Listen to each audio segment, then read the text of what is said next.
ભાવનગર જિલ્લાના ગારિયાધાર તાલુકામાં પડેલા 4 ઇંચ ઉપરાંત વરસાદને પગલે ગારિયાધાર તાલુકાનું પરવડી ગામ બેટમાં ફેરવાઈ ગયું હતું।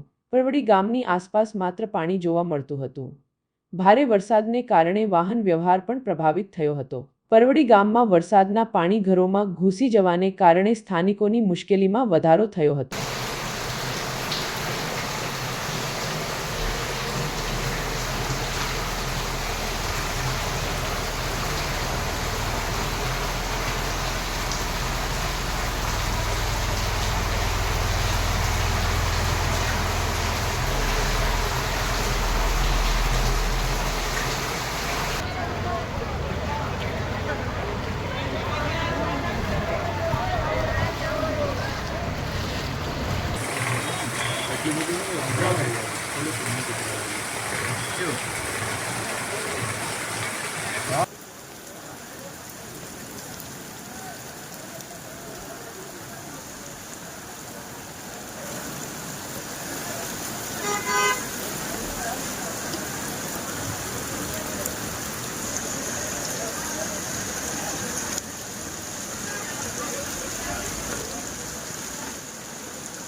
હોટલમાં આવવા મળ્યું છે પાણી ભાઈ, ધીરે ધીરે હોટલમાં પાણી આવવા મળ્યું છે ભાઈ।